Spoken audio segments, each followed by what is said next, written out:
from a section of my book, Waking Up, titled The Paradox of Identity.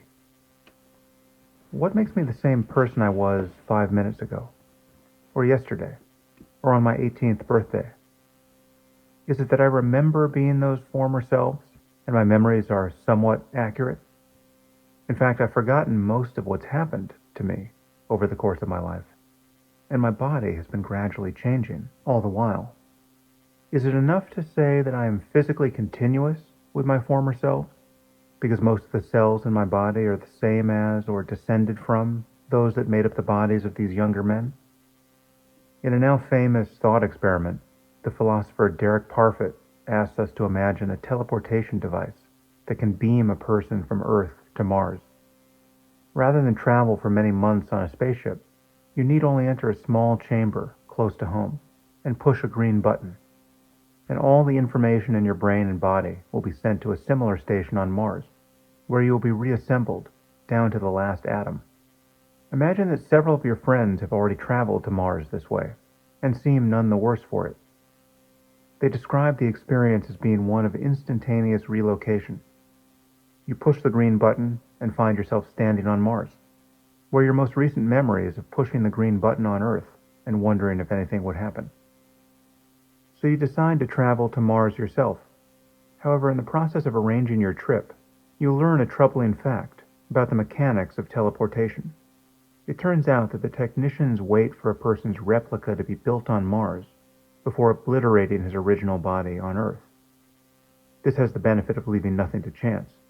If something goes wrong in the replication process, no harm has been done. However, it raises the following concern.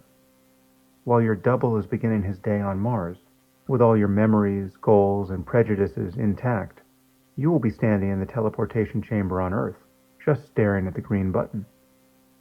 Imagine a voice coming over the intercom to congratulate you for arriving safely at your destination. In a few moments, you are told, your Earth body will be smashed to atoms. How would this be any different from simply being killed? To most of us, this thought experiment will suggest that psychological continuity, the mere maintenance of one's memories, beliefs, habits, and other mental traits, is an insufficient basis for personal identity. It's not enough for someone on Mars to be just like you. He must actually be you. The person on Mars will share all of your memories and will behave exactly as you would have. But he is not you, as your continued existence in the teleportation on Earth attests. To the Earth you, awaiting obliteration, teleportation as a means of travel will appear a horrifying sham. You never left Earth and are about to die. Your friends, you now realize, have been repeatedly copied and killed. And yet the problem with teleportation is somehow not obvious if the person is disassembled before his replica is built. In that case, it is tempting to say that teleportation works, and that the original person really is stepping out onto the surface of Mars.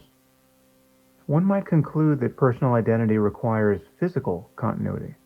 I am identical to my brain and body, and if they get destroyed, that's the end of me.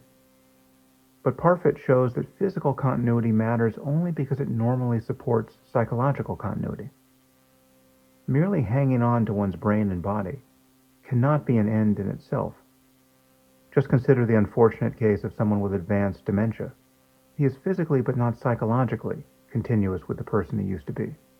If he could be given new neurons that would emulate the old ones in his healthy brain, restoring his memories, creativity, sense of humor, this would be far better than keeping his current neurons that are succumbing to neurodegenerative disease. If we grant that the gradual replacement of individual neurons would be compatible with continued consciousness, it seems clear that the maintenance of psychological continuity is what we care about. And it is generally what we mean by a person's, quote, survival from one moment to the next.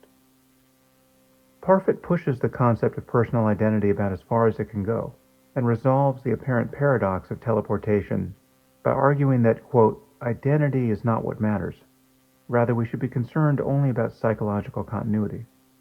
However, he also states that psychological continuity cannot take a, quote, branching form, or at least not for long, as it does when a person is copied on Mars while the original person survives on Earth.